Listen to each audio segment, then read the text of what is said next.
Hello, good morning students, how are you? I hope you will be perfectly fine. Okay, तो चलिए let's get started. अपना topic start करते हैं आज का। Now we have calculation of gram molecular mass. तो अगला topic आपका ये रहेगा। इससे पीछे मैंने आपको समझाया था how can we calculate the relative molecular mass. Okay, relative molecular mass के अंदर हमने जो यूनिट यूज की थी दैट इज एएमयू, और उसका मतलब है कि ये जो मॉलिक्यूल है वो कितना गुना भारी है कार्बन 12 के एक एटम के 1/12 का। ठीक है, आपने आराम से निकाला, कोई दिक्कत नहीं आई। मैंने आपको कम से कम नहीं तो 20 के आसपास अपनी तरफ से भी कंपाउंड दिए जिनका आपने रिलेटिव मॉलिक्यूलर मास निकाला, एंड आई डोंट थिंक कि आपको कोई भी प्रॉब्लम जो है वो आई। तो इससे ही कनेक्टेड टॉपिक है calculation of the gram molecular mass. So first, what is gram molecular mass? तो gram molecular mass is the mass of molecule, because हमने मॉलिक्यूल यूज किया ना, मास ऑफ मॉलिक्यूल या कंपाउंड बोल दो आप, दोनों एक ही है, मॉलिक्यूल और कंपाउंड। क्योंकि आपको पता है ना मॉलिक्यूल दोनों टाइप के होते हैं, homoatomic, heteroatomic. Okay, it is the mass of molecule और compound expressed in grams, expressed in grams. ठीक है, अगर मैं किसी भी मॉलिक्यूल या किसी भी कंपाउंड का वजन ग्राम में एक्सप्रेस करूं, ठीक है, ग्राम में एक्सप्रेस करूं, तो वो जो मॉलिक्यूलर मास है बेटा वो ग्राम मॉलिक्यूलर मास बन जाएगा। ठीक है, देखो, एक है आपके पास relative atomic mass, relative atomic mass, और एक है आपके पास ग्राम एटॉमिक मास।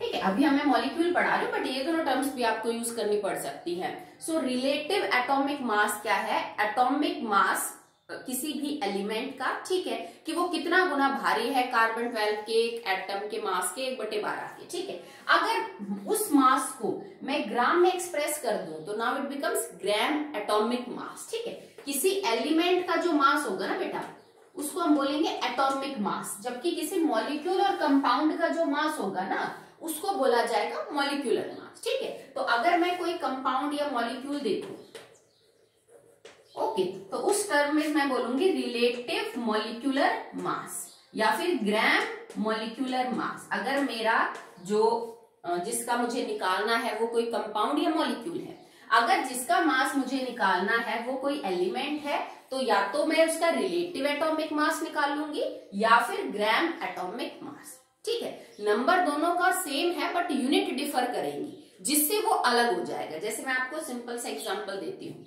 Like oxygen. ऑक्सीजन का रिलेटिव एटॉमिक मास है 16 AMU और उसका ग्राम एटॉमिक मास है 16 ग्राम।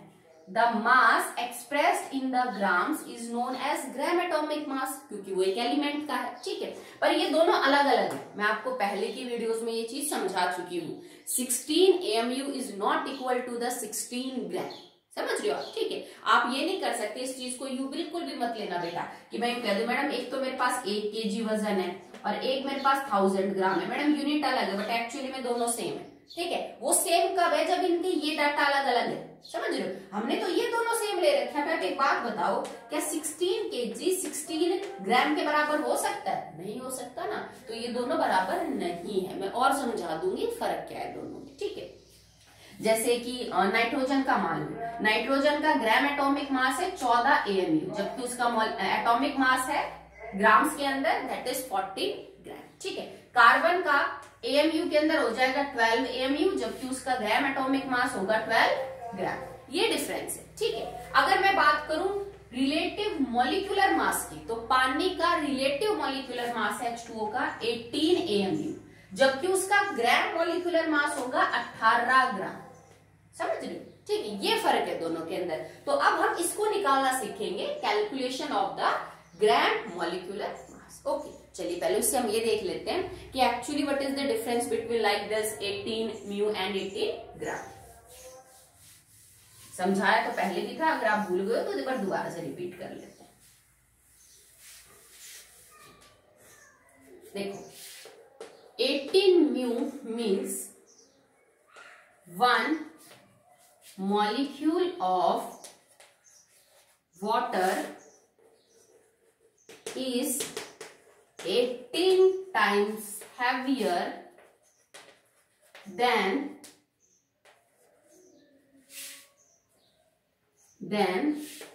the mass of 1/12 of the 1 atom of carbon 12। समझे इस बात को? किसी भी मॉलिक्यूल, जैसे यहां मैंने पानी का एग्जांपल लिया, H2O का जो रिलेटिव एटॉमिक मास है, दैट इज, अभी रिलेटिव हुआ ना बेटा, मैंने AMU लगा दिया, रिलेटिव मॉलिक्यूल है तो मॉलिक्यूलर मास। पानी का जो रिलेटिव मॉलिक्यूलर मास है उसके 18 AMU होने का मतलब है कि पानी का एक मॉलिक्यूल 18 गुना भारी है कार्बन के एक एटम, कार्बन 12 के एक एटम के 1/12 का। इसका सिंपल ये मतलब हुआ कि 18 U is the mass of one molecule of H2O, that is how many times heavier. Okay. अगर मैं लिखूं that is gram molecular mass और वो मेरा है 18 ग्राम, इसका मतलब क्या हो जाएगा? It is the mass of 1 mole molecules of water। ठीक है, तो 18 ग्राम का या ग्राम मॉलिक्यूलर मास का मतलब है कि ये पानी के 1 मोल मॉलिक्यूल्स का टोटल वजन है। 1 मॉलिक्यूल का नहीं, 1 मोल का। अब 1 मोल का मतलब क्या बेटा? मोल केमिस्ट्री की जो ना अमाउंट ऑफ सब्सटेंस को मेजर करने की ऐसा यूनिट है, किसी भी पदार्थ की मात्रा को मेजर करने की स्टैंडर्ड यूनिट होती है केमिस्ट्री में मोल। ठीक है, और 1 मोल का मतलब होता है 6.022 into 10⁻23 particles.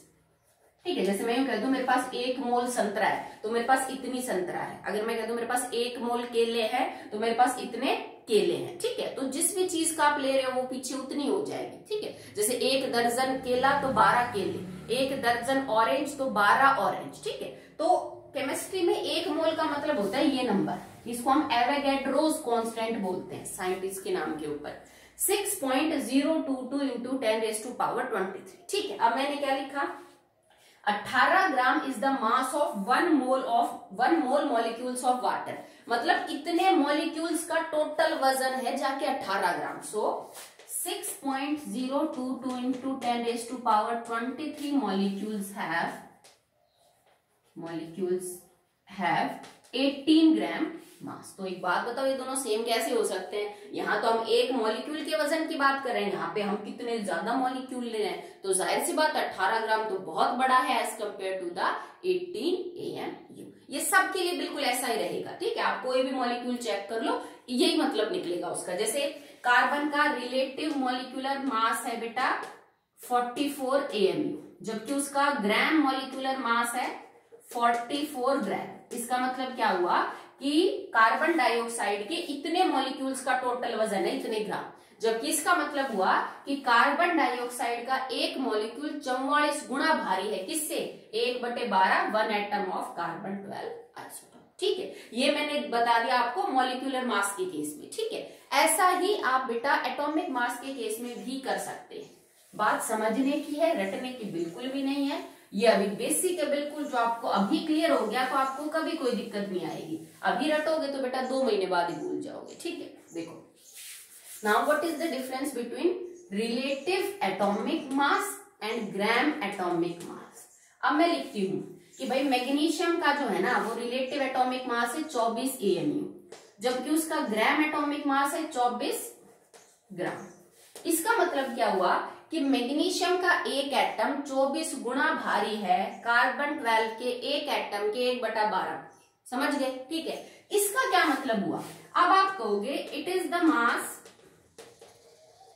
The mass of 1 mole atoms of magnesium. अब तुम यहाँ पे मॉलिक्यूल नहीं लिखना, गलत हो जाएगा बेटा। अगर तुम एलिमेंट के बारे में बात कर रहे हो तो एवोगैड्रो नंबर जितने एटम होंगे, मतलब 1 मोल एटम अगर एलिमेंट है।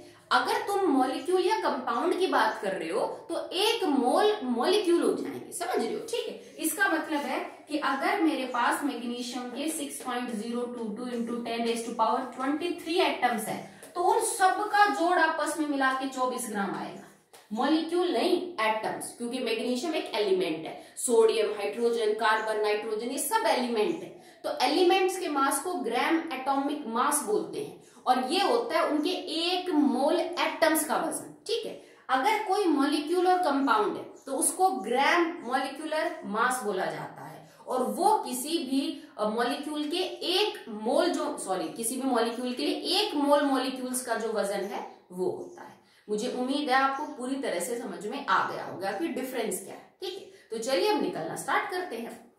अब देखो बेटा, अगर आपको जैसे ग्राम मॉलिक्यूलर मास निकालना है तो आपको करना क्या है, हर एलिमेंट का जो ग्राम एटॉमिक मास है ना वो आप जोड़ते चले जाइए। अगर कोई एलिमेंट 1 से ज्यादा बार आ रहा है तो उस मास को उस नंबर से मल्टीप्लाई कर दीजिए। सिंपल है कि भाई ग्राम मॉलिक्यूलर मास निकालने के लिए आपको करना क्या है, हर एलिमेंट का ग्राम एटॉमिक मास आप जोड़ते चले जाइए, बस सिंपल सी बात है। ठीक है, चलिए स्टार्ट करते with the very simple. Okay, now first is चलो NaCl लिख लीजिए। अब मैं ग्राम मॉलिक्यूलर मास निकाल रही हूँ, not relative molecular mass and all. तो सोडियम का ग्राम एटॉमिक मास कितना है, 23 ग्राम। ठीक है, क्लोरीन का ग्राम एटॉमिक मास क्या है, 35.5 ग्राम। ठीक है, तो टोटल वजन कितना आ गया, 58.5 ग्राम। अगर मैं लिखती 58.5 AMU तो वो हो जाता है रिलेटिव मॉलिक्यूलर मास। ओके, चलिए नेक्स्ट। तो देखो अब कैलकुलेशन तो सेम ही है ना, खाली यूनिट ही चेंज करनी है आपको। जैसे आपने लिखा H2O2 हाइड्रोजन परऑक्साइड, 2 हाइड्रोजन की वजह से 2 प्लस में 16 और 2 32, 34 ग्राम। जैसे आपने लिखा Na2CO3, तो 1 सोडियम का 23 हो गया बेटा, तो 2 का 46, नहीं तो यूं लिख दो 2 मल्टीप्लाई बाय 23, मर्जी आपकी। 46 प्लस में कार्बन का 12 प्लस में 3 ऑक्सीजन आपके पास है, तो 16 मल्टीप्लाई बाय 3 दैट इज 48। आप सम कर लेना, आपका आंसर ग्राम में आ जाएगा। ओके, चलिए नेक्स्ट है आपके पास दैट इज NaOH। ये सब आपको फेयर कॉपी में करना है। ओके, सोडियम का 23, ऑक्सीजन का 16, हाइड्रोजन का 1, that comes out to be 40 gram. Okay, नाउ H2SO4, 2 हाइड्रोजन का, सल्फर का बेटा होता है 32 प्लस में 4 ऑक्सीजन आपके पास है, then it become 64, comes out to be 98 gram. Okay, चलिए नेक्स्ट देख लेते हैं और किसका करें, KCl, तो पोटेशियम का 39 प्लस में क्लोरीन का 35.5। आप कैलकुलेट आउट कर लीजिएगा, आपका आंसर ग्राम में आ जाएगा। ओके, नेक्स्ट लाइक CuCl, 2 फॉर्मूले होते हैं, CuCl भी होता है, CuCl2 भी होता है। ओके, अब एक कॉपर का है 63.5, इनमें कभी भी 0.5 को इग्नोर मत करना, नहीं तो गलत आएगा आपका। 63.5 प्लस में क्लोरीन का है 35.5, जो भी आंसर आए आप किसके अंदर लिख दीजिएगा बेटा, ग्राम के अंदर लिख दीजिएगा। ठीक है, तो ये तो कुछ एग्जाम्पल है आपके पास, 5, 6, 7 मैंने अपनी तरफ से दिए हैं। अब आपकी बुक में जो एक्सरसाइज है उनको सॉल्व कर लेते हैं। ठीक है, चलिए बेटा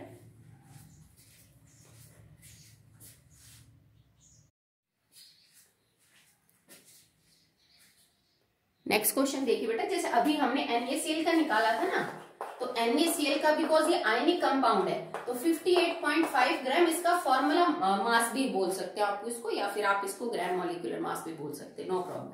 ठीक है, नेक्स्ट है कैल्शियम क्लोराइड CaCl2, एक कैल्शियम का 40 बेटा, एक क्लोरीन का 35.5, तो मल्टीप्लाई बाय 2 प्लस में 2 मल्टीप्लाई बाय 35.5 निकाल लीजिएगा, आपका आंसर ग्राम में आ जाएगा। ठीक है, नेक्स्ट चेक करिए Na2CO3.10H2।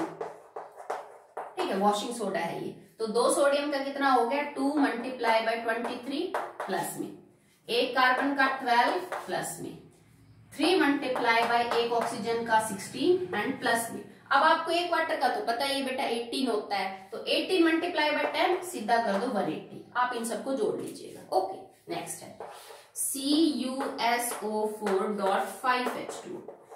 देखो, एक कॉपर का 63.5 प्लस में सल्फर का 32 प्लस में 4 मल्टीप्लाई बाय 16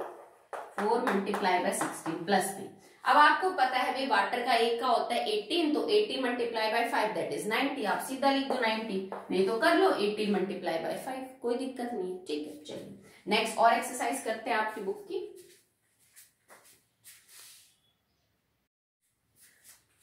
आपकी बुक में तो बेटा इतने ही दे रखे हैं, मैं अपनी तरफ से करवा देती हूँ ताकि आपकी प्रैक्टिस हो जाए। Okay, so CH3COOH this is known as vinegar और एसिटिक एसिड। एक कार्बन का 12 प्लस में 3 हाइड्रोजन का 3 प्लस में अगेन कार्बन प्लस में 2 ऑक्सीजन है, तो 16 plus multiply by 2 32 and plus. आप चाहो तो इस कंपाउंड को यू भी करके देख सकते हो, नहीं तो आप अपनी सिंप्लिसिटी के लिए यू भी लिख लो। मैडम एक कार्बन इधर है, एक इधर है, टोटल 2 कार्बन, 3 और 1 4 हाइड्रोजन एंड 2 ऑक्सीजन, तब भी आपका सेम ही आंसर आएगा। ठीक है, जैसे आप कर दोगे 2 मल्टीप्लाई बाय 12 प्लस में 1 मल्टीप्लाई बाय 4 प्लस में 2 मल्टीप्लाई बाय 16, आपका तब भी सेम आंसर आएगा। जैसे आपको सिंपल लगे आप कर दीजिए। ओके, नेक्स्ट है AlNO3 thrice that is aluminium nitrate. So 1 aluminium is 27। अब देखो आप NO3 का निकाल के उसको 3 से मल्टीप्लाई कर दो, NO3 का अलग से निकाल दो। ठीक है, नहीं तो आप इसको यूं लिख लो N3, ये 3 इसके साथ भी मल्टीप्लाई और इसके साथ भी, तो ऑक्सीजन हो गए टोटल 9। ठीक है, तो पहले मैं इनका निकाल लेती हूँ। तो देखो एक नाइट्रोजन का है 14, तो 14 मल्टीप्लाई बाय 3 प्लस में 16 multiply by 9।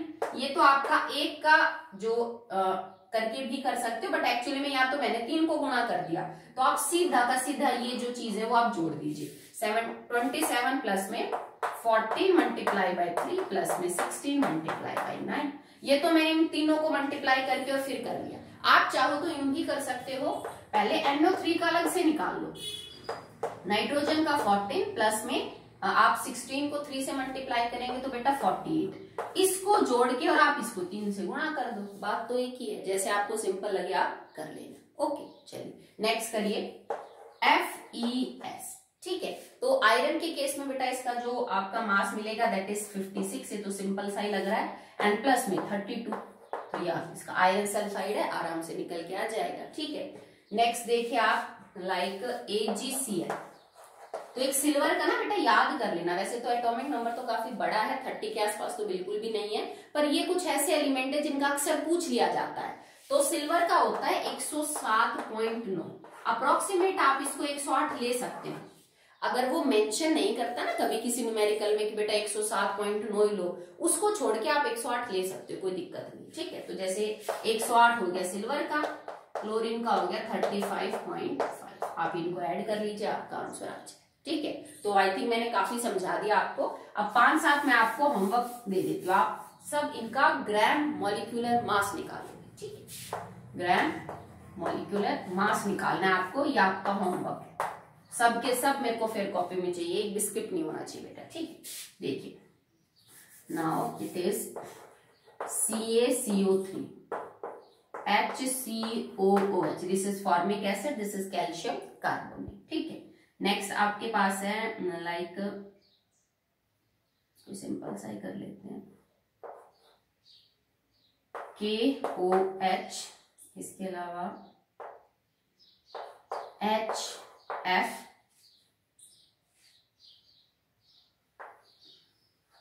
SF6, ClF3, MgSO4.7H2। ठीक है, इसको ऐड कर लेना, this is Epsom salt, MgSO4.7H2। तो बेटा ये 7 मैंने आपको ऐसे होमवर्क दिए हैं, ये आप अपनी फेयर कॉपी में कर लेना। सम कर रहे हैं कुछ नहीं, अगर आपको एटॉमिक नंबर याद है ना, ग्राम एटॉमिक नंबर, तो फिर तो कोई दिक्कत ही नहीं आनी। ठीक है, तो आज के लिए इतना ही, कल हम फिर प्रैक्टिस क्वेश्चंस करेंगे। यहाँ पे ये जो टॉपिक खत्म हो गया, इसके बाद प्रैक्टिस क्वेश्चंस दे रखे हैं, तो कल हम वो डिस्कस करेंगे। ठीक, चलिए ओके, थैंक यू।